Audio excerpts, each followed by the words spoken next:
Auburn football is in the mix for the number one high school quarterback in the class of 2027. Can Auburn land him? Let's talk about him. Ladies and gentlemen, my name is Nick Frazier, and welcome to Water Cooler Talk Sports. If this is your first time here around the Water Cooler, man, we appreciate you so much for coming around and chilling with us. Please, if you have not already, please hit the subscribe button, hit the like button as well. Help us continue to grow the community here around the Water Cooler. If you are a returning viewer, thank you so much for coming back and rocking with us here, man. If you have not already either, please hit that subscribe button, hit the like button, share the video, man.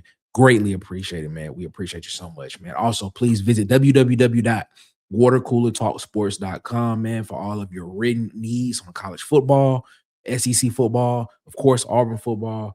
And yeah, man, we appreciate you so much. Visit www.watercoolertalksports.com. Let's get into the video for today, man. Elijah Haven, the number one quarterback in the class of 2027, announced that he is down to four schools. Down to four schools, man. Those schools would be Alabama. That next school would be Georgia. You have Florida and the Auburn Tigers.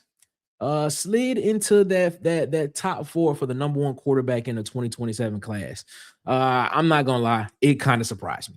It kind of surprised me that Auburn is in the conversation for the number one quarterback in the 2027 class, Elijah Haven out of Louisiana. Everybody knows what Auburn went through. Went through a coaching change. You brought in a brand new coach at the end of November, beginning of December.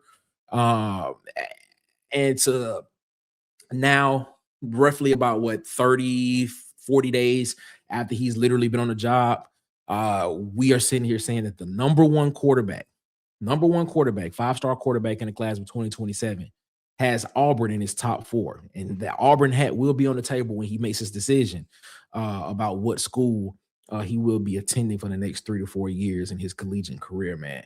I'm looking at this kid, man.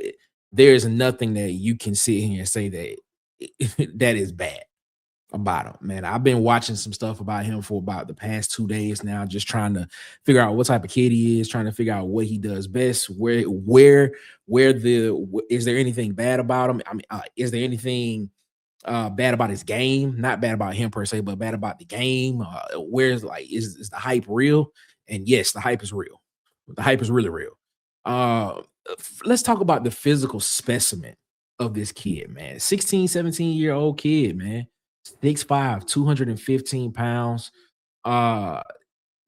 This when you get a chance to watch some of his tape. Now he doesn't have it's almost like you have to piece together a highlight tape for him, because he doesn't really have like a highlight tape of himself out there. It's more of, plays that help his team win, which is, kind of telling him he's a team guy.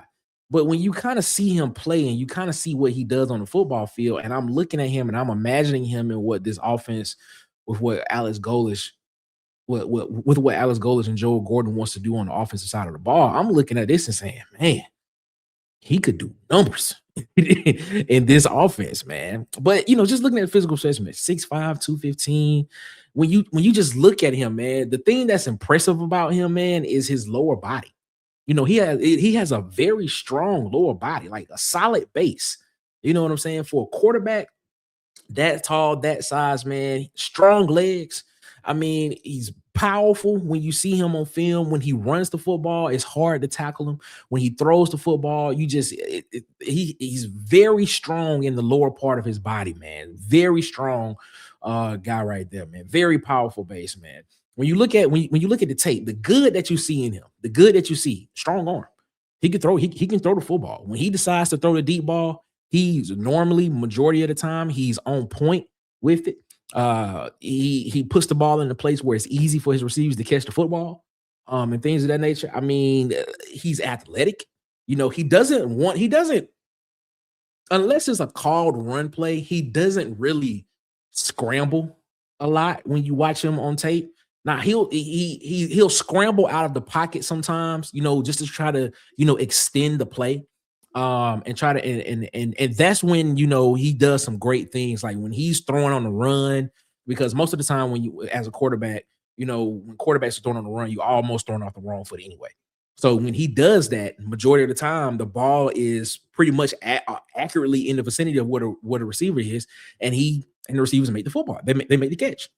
Um, Athletic, man. He keeps his eyes downfield. When he's not scrambling out of the pocket, he's trying to stay within the pocket.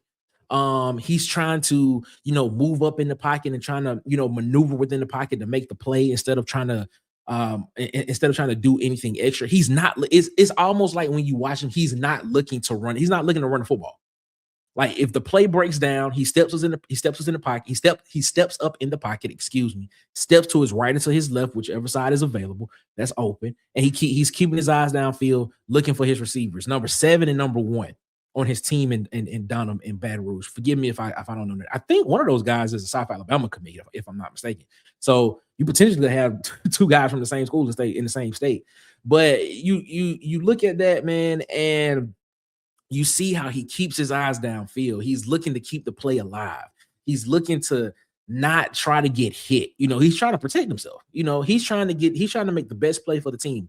And most of the time when you see him run, majority of them are called runs, a lot of called quarterback powers, quarterback sneaks, quarterback draws, things of that nature. It's not, I would hesitate to call him fast. But he is quick. He's quick in tight spaces. You see him maneuver in tight spaces in the part of the field where there's a lot of commotion. When he gets in those areas, he maneuvers very well. And the thing about it is he's 6'5". If he leans forward, if he gets hit, he leans forward, he gets an extra yard, 2 yards from doing that, man.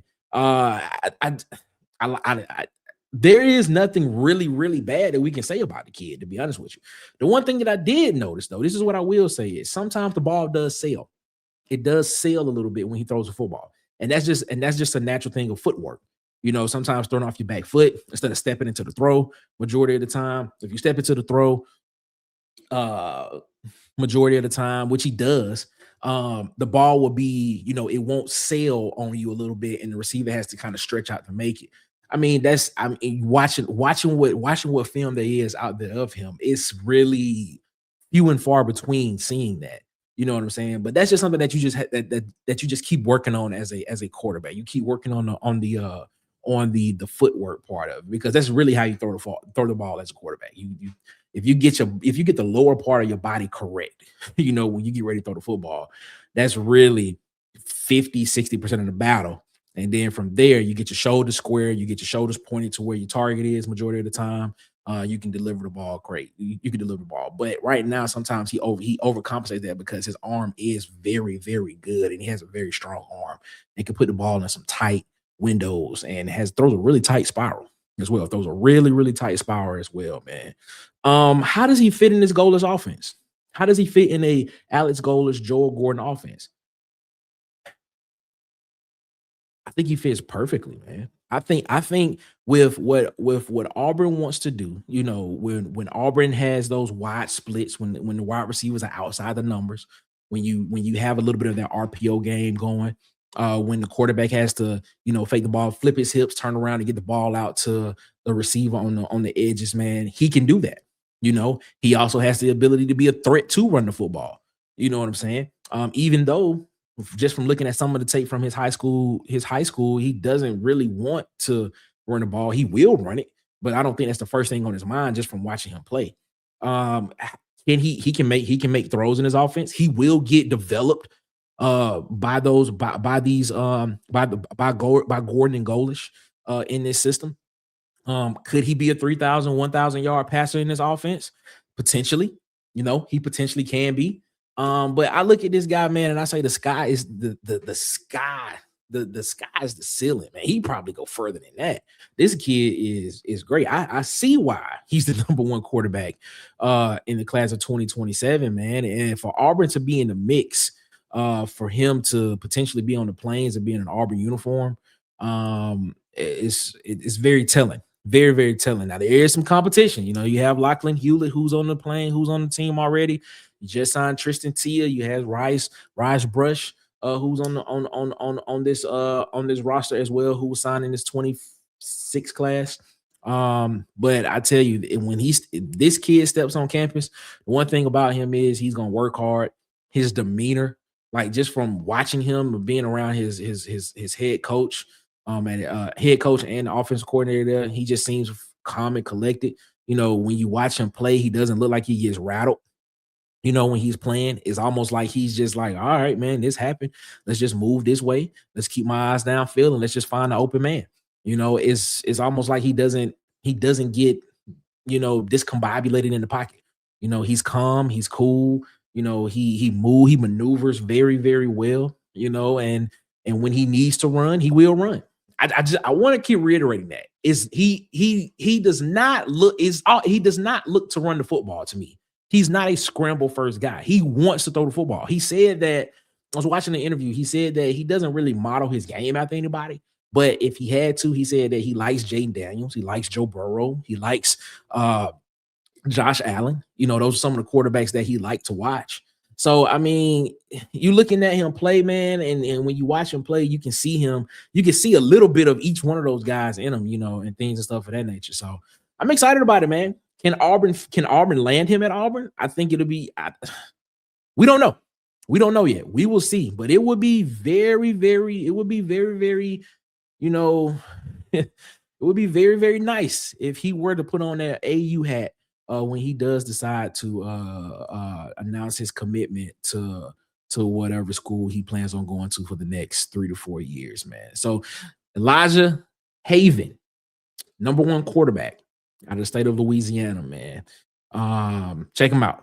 5-star. All right, man. We appreciate y'all so much, man. Follow us on Twitter at CoolestPod23. Follow us on Instagram and TikTok at the Water Cooler Talk. And of course, subscribe here to Water Cooler Talk Sports on YouTube as well. Visit us at www.watercoolertalksports.com. Again, that is www.watercoolertalksports.com. Man, we appreciate y'all so much, man. We'll see you on the next one. You all be blessed.